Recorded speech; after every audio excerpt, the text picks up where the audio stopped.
ವಾಕ್ಯದಿಂದ ವಿಧೇಯತ್ವ ಯಾರಲ್ಲಿ ಕಾಣಬಹುದು ಎಂಬುದಾಗಿ ದೇವರ ಸಂದೇಶವನ್ನು ಅಥವಾ ಸತ್ಯವೇದದ ಅನೇಕರನ್ನು ದೇವರು ತೋರಿಸಿಕೊಟ್ಟು ವಿಧೇಯತ್ವದ ಬಗ್ಗೆ ಕರ್ತನು ನಮ್ಮೊಟ್ಟಿಗೆ ಮಾತನಾಡಿದ್ದಾನೆ. ಆಮೇಲೆ ಪಾಯಿಂಟಿಗೆ ನಾವು ಬಂದಾಗ ಯಾರಲ್ಲಿ ವಿಧೇಯತ್ವ ಕಾಣಬಹುದು ಎಂಬುದಾಗಿ ನೋಡುವಾಗ,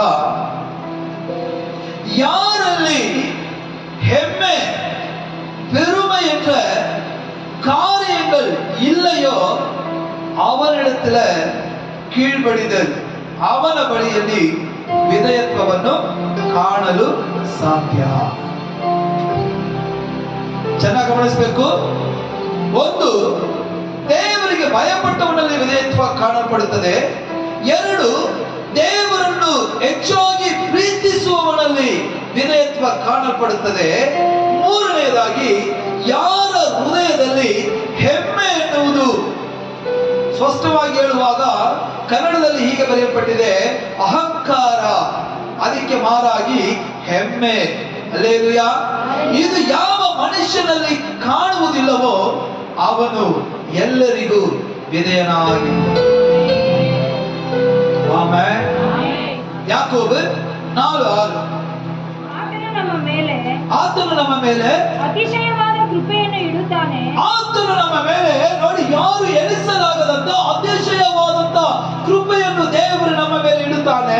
ಆದುದರಿಂದ ದೇವರು ಅಹಂಕಾರಿಗಳನ್ನು ಎದುರಿಸುತ್ತಾನೆ. ದೇವರು ಅಹಂಕಾರಿಗಳನ್ನು ಕರ್ತನು ಎದುರಿಸುವಂತ ದೇವರಾಗಿದ್ದಾನೆ. ಕರಗಳ ತಟ್ಟಿ ದೇವರ ನಾಮವನ್ನು ಯಾರಿಗೆ ಅಹಂಕಾರಿಯನ್ನು ದೇವರು ಎದುರಿಸ್ತಾನೆ, ಆದರೆ ಅವರ ಕೃಪೆ ನಮ್ಮ ಮೇಲೆ ದೀನರಿಗಾಗಿಯೋ ಕೃಪೆಯನ್ನು ಅನುಗ್ರಹಿಸುತ್ತಾನೆ. ದೀನರಿಗಾಗಿಯೋ ಕೃಪೆಯನ್ನು ಅನುಗ್ರಹಿಸುವಂತ ದೇವರು. ದೀನರು ಯಾರು? ವಿಧೇಯತ್ವ ಉಳ್ಳವರು, ದೇವರಿಗೆ ಭಯಪಟ್ಟವರು, ದೇವರಿಗೆ ತನ್ನನ್ನು ತಾನು ಒಪ್ಪಿಸಿಕೊಟ್ಟವರು, ಯಾವ ವಿಷಯದಲ್ಲಿ ತನ್ನನ್ನು ಕುರಿತು ಹೆಮ್ಮೆಯಾಗಿ ಮಾತನಾಡದಿರುವವರು, ತನ್ನನ್ನು ತಗ್ಗಿಸಿಕೊಂಡವರು ದೀನರಾಗಿ ಎಂಬುದಾಗಿ ಯಾಕೋಬನು ಬರೆಯುವಾಗ ಹೇಳ್ತಾ ಇದ್ದಾನೆ. ದೀನರಿಗೆ ದೇವರ ಕೃಪೆ ಯಾವಾಗಲೂ ಇರುವುದು.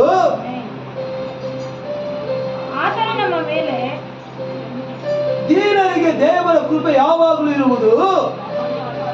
ಅಹಂಕಾರಿಗಳಿಗೂ ದೇವರು ಎದುರಿಸುತ್ತಾನೆ. ತಮಿಳು ನಡಾಡ್ದು ವಾಸಿಗೆ அவர் அதிகமாக கிருபை அளிக்கிறார். ஆதலால் தேவன் பெருமை உள்ளவருக்கு கர்த்தர் ಎದುರಿಸಿ ನಿಂತಿರಾರಾ. ದೇವರ ವಾಕ್ಯ ನೋಡ್ರಿ. ಸುಳ್ಳಾಡುವ ತುಟಿಗಳು ಮತ್ತು ಕಟ್ಟುಕಥೆಗಳನ್ನು ಹೇಳುವ ನಾಲಿಗೆ,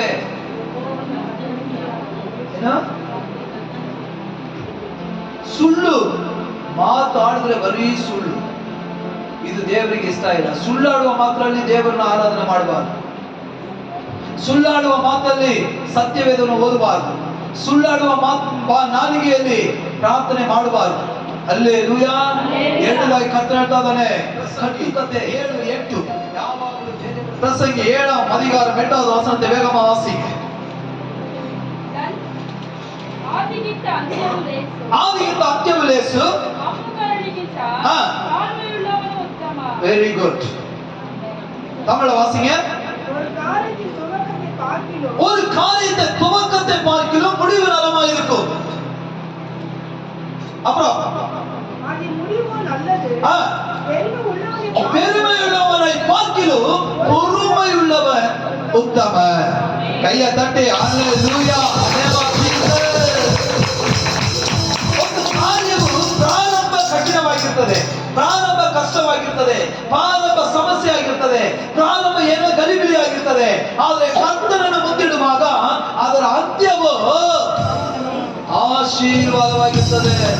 ದೇವರ ಮಕ್ಕಳು ಯಾವಾಗಲೂ ತಗ್ಗಿಸಿಕೊಂಡವರಾಗಿ ವಿಧೇಯತ್ವವುಳ್ಳವರಾಗಿರಬೇಕು. ಯಾಕೆಂದರೆ ದೇವರು ಹೇಳ್ತಾ ಇದ್ದಾರೆ, ನಾನು ವಿಧೇಯತ್ವವನ್ನು ಮೆಚ್ಚುವ ಹಾಗೆ ಮನುಷ್ಯನ ಬಳಿಗಳನ್ನು ಮೆಚ್ಚುವುದಿಲ್ಲ ಎಂಬುದಾಗಿ. ಇವತ್ತು ನಮ್ಮಲ್ಲಿ ದೇವರು ಎದುರು ನೋಡುವ ಕಾರ್ಯ ವಿಧೇಯತ್ವ. ಆಮೆನ್. ಹೆಮ್ಮೆ ಅಲ್ಲ, ವಿಧೇಯತ್ವವನ್ನು ಹೊಂದಿಕೊಳ್ಳೋಣ. ದೇವರ ಆಶೀರ್ವಾದವನ್ನು ಆಕಾಶದ ನಕ್ಷತ್ರದಾಗಿ ಪಡೆದುಕೊಳ್ಳೋಣ.